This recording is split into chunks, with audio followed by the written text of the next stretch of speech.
Sir नमस्कार। नमस्कार जी। Sir क्या नाम है आपका? मेरा नाम रूपराम धीमान। सर कहाँ से आए हो आप? मैं हिमाचल प्रदेश शिमला का रहने वाला हूँ जी। सर क्या करते हैं आप? सर मैं एचपी यूनिवर्सिटी से म्यूजिक विभाग से मैं तबला इंस्ट्रक्टर रहा हूँ। सर संत रामपाल जी महाराज जी से नाम दीक्षा लेने से पहले आप क्या भक्ति साधना करते थे? जो समाज करता है वो हम सारी साधना भक्ति साधना करते थे। देवी देवताओं की पूजा करना। यहाँ जो हमारा गांव है तो वहाँ भी मैं गांव में देवता का पुजारी था और शिव की पूजा भी करता था। माता के मंदिर जाना, व्रत रखना, ये हम सारे साधनाएँ करते थे। सर जो पूजाएं आप पहले करते थे उन पूजाओं को करने से आपको क्या लाभ मिले? अनुभव ऐसा है कि ये सारी साधनाएँ हम करते थे, इन देवी देवताओं की पूजा करते थे, शिव की पूजा करता था और यहाँ गाँव में देवताओं की भी पूजा करता था। लेकिन हमारे ऊपर जो है कष्ट आते रहते थे, जो भी मतलब ग्रह दोष और ये सारी चीज़ें हमारे को बाधाएँ आती रही। भूत प्रेत की बाधाएँ थी घर में, और भी परेशानियाँ कई हमारे ऊपर आती रहती थी। कोई भी हमें लाभ नहीं होता था उससे। सर जब पहले ही आप ये सारी पूजाएं करते आ रहे थे तो फिर आपने संत रामपाल जी महाराज जी से नाम दीक्षा क्यों ली? सर ऐसा हुआ कि मैं नौकरी कर रहा था एचपी यूनिवर्सिटी में, तबला वादक की पोस्ट पर में था। तो किसी ने मतलब मेरे हाथ को जो है मतलब ऐसा कोई टोना टोटका कर दिया कि तबला बजाने में मुझे दिक्कत आई, बाकी मुझे किसी काम में कोई दिक्कत नहीं थी। कोई मेरे हाथ में दर्द नहीं हुआ, कोई किसी तरह की कोई अकड़न नहीं थी। लेकिन जब मैं तबला, अपना जो प्रोफेशन था मेरा, तो उसी में मुझे दिक्कत आई कि तबला बजाने में मुझे दिक्कत आई, जिसके कारण मुझे 6 साल पहले ही मेरी जॉब मुझे छोड़नी पड़ी, रिटायरमेंट मुझे लेनी पड़ी 2010 में, जबकि 16 में मेरी रिटायरमेंट हुई थी। तो इसके पीछे जो है मैंने बहुत सा पैसा खर्च किया। इनके तांत्रिकों के चक्कर में मैं रहा। तो तांत्रिकों ने अपना अपना बताना और हज़ारों रुपए का उन्होंने अनुष्ठान करवाने, घर में कई पंडितों ने आके करा कि हम आपको ठीक कर देंगे। तो वो आए घर में और उन्होंने अपना करवाया, जो भी हवन वगैरह करवाए। तो उसमें बड़ा खर्चा हुआ, लेकिन लाभ मुझे कोई नहीं हुआ उससे। फिर देवताओं के पास गए तो देवता भी, जिनका मैं पुजारी था, वो भी बोलते हैं कि जी हमारे बस से बाहर है, ये आपको किसी ने कोई जादू कर दिया है आपके ऊपर, तो ये मेरे बस की कहते बात नहीं है। तो वहाँ से फिर उन्होंने बताया कि आप एक मूर्ति बनाओ देवते की और उसकी पूजा वो कराओ, उसकी बलि दो। तो ये हमने सब कार्य किए, लेकिन उससे कोई लाभ नहीं हमें हुआ।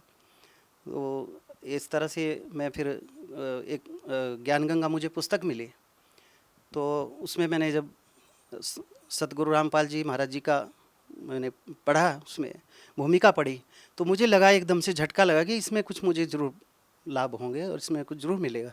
क्योंकि परमात्मा की खोज थी, मैं बचपन से ही पूजा पाठ में लगा रहता था। तो एकदम से मैंने वो 3 दिन में पूरी किताब पढ़ डाली और मैं बरवाला चले गया। बरवाला में मैंने जा कर के सतगुरु रामपाल जी महाराज जी से नाम दीक्षा ली। सर आपने बताया कि आपने अनेकों प्रकार की पूजाएं की, उसके बाद भी आपको कोई विशेष लाभ नहीं हुआ। फिर आप संत रामपाल जी महाराज द्वारा लिखित ज्ञान गंगा पुस्तक पढ़ते हैं और उस पुस्तक को पढ़ने के बाद आपको ऐसा लगता है कि यहाँ से आपको कुछ राहत मिलेगी। तो सर हम आपसे जानना चाहेंगे कि आपको ऐसा ज्ञान गंगा पुस्तक में क्या पढ़ने को मिला जिसने आपको संत रामपाल जी महाराज जी से नाम दीक्षा लेने के लिए मजबूर किया? सर ऐसा है कि वो शास्त्र के अनुकूल साधना उसमें लिखी है। तो आज तक जो हमने पढ़ा था और जो भी हमने पूजा पाठ करते थे या किसी भी संत से सुनते थे, वो ये कहते कि कर्मों का फल भोगना पड़ता है और ये दुख जो है आपके ऊपर कर्म से आया है, आपके कोई कर्म खराब हैं तो ये आपको भोगना ही पड़ेगा। लेकिन उस पुस्तक से हमें पता चला कि कोई परमात्मा है और है जो हमारे दुखों को काट सकता है, जो हमारे पापों को क्षमा कर सकता है। ज्ञान गंगा पुस्तक को मैंने जब पढ़ा तो मुझे लगा कि इसमें जो है ये साधना बिल्कुल सही बताई है और शास्त्रों के आधार पर है, प्रमाणों के सहित है। और जो हम आज तक पूजा करते आए, मैं खुद भी पुजारी था, लेकिन एक मन में एक बनी रहती थी, शंका थी कि भी वो परमात्मा एक है। ये तो सभी कहते हैं कि वो भगवान एक है, परमात्मा एक है, लेकिन ये नहीं हमें समझ आता था कि वो है कौन एक है। अब सारे भगवानों को हमने बैठा रखा था, माता को और शिव को, हनुमान को, सबकी पूजा करते थे, लेकिन ये प्रश्न जरूर मन में रहता कि परमात्मा एक है तो कौन है। तो वो हमें इस ज्ञान गंगा पुस्तक से मुझे पता चला कि वो परमात्मा एक है और वो सहशरीर है, बाकी के जितने भी लोग बताते थे कि ये तो निराकार है, वो है, सो है, तो इससे मतलब एक गोल मटोल सा ज्ञान लगता था। तो इसमें मुझे पूरा विश्वास हुआ कि इन संत रामपाल जी महाराज के पास जाने से जो है कल्याण हो सकता है। सर, संत रामपाल जी महाराज जी के अनुयायियों से हम मिलते रहते हैं। वो बताते हैं कि उनको बहुत सारे लाभ मिले हैं, शारीरिक, मानसिक, आध्यात्मिक। आपको संत रामपाल जी महाराज जी से नाम दीक्षा लेने के बाद क्या लाभ मिले? सर, सबसे पहला लाभ तो मैं ये कहूँगा कि हमें सही भक्ति मार्ग मिला और सत साधना मिली और सच्चे गुरु मिले, सच्चा नाम मिला, आध्यात्मिक लाभ मिला और मानसिक शांति मिली। इससे बड़ा लाभ और कोई हो नहीं सकता। बाकी छोटे मोटे लाभ तो हम हर रोज़ हमें परमात्मा को हम महसूस करता हूँ, मैं हर वक्त अपने साथ महसूस करता हूँ और जो भी मतलब ऐसी अब स्थिति आ गई है जो हम सोचते हैं वो होने लग जाता है। और परमात्मा ने सारे सुख दिए हैं हमें, आर्थिक, भौतिक सारे सुख जो हैं। हमारी आर्थिक स्थिति भी बड़ी अच्छी हो गई है, बच्चों की भी आर्थिक स्थिति मेरी अच्छी हो गई है, कोई चिंता की बात नहीं है।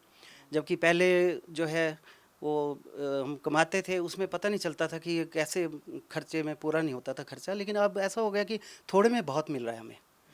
जी, बरकत है हमारे हर काम में। और भूत प्रेत की बाधाएं, वो जब हम इन तांत्रिकों के पास जाते थे तो वो भूत प्रेत का हमें बताते थे सारा, और वो चीज़ें हमें तंग भी करती थी, हम भी महसूस करते थे उस चीज़ को कि ये लगी हुई चीज़ें। लेकिन उस दिन के बाद वो सब गायब हो गई। मैं खुद हैरान हूँ कि वो अब वो भूत प्रेत कहाँ चले गए, अब वो देवताओं की जो समस्याएं, बाधाएं थी, वो कहाँ चली गई, और जो ग्रह में हमारे दोष लिखे थे कुंडली में, वो कहाँ चले गए। अब वो ऐसा हमारे साथ कुछ नहीं हो रहा जैसा कि लोग बताते हैं कि आपके साथ ये होने वाला है, कुंडली में ये लिखा हुआ है, वो है। ये अब ऐसा कुछ नहीं हो रहा उसके बाद जब से हमने नाम दीक्षा ली है। मेरा जो छोटा बेटा है वो चंडीगढ़ में जॉब करता है, तो वो अक्सर बीमार रहता था, उसको बुखार हो जाता था, बार बार टाइफाइड हो जाता था। तो कई बार हुआ उसको टाइफाइड, तो हम उसको शिमला लाना पड़ता था। चंडीगढ़ में भी वो ठीक नहीं होता था, दवाइयों से ठीक नहीं होता था, तो हम यहाँ उसको ले आते थे, शिमला में दिखाते थे। उसके बाद जब से संत रामपाल जी महाराज जी की शरण में गए हैं, तब से उनको वो बुखार की शिकायत नहीं हुई, उसको ठीक रहता है।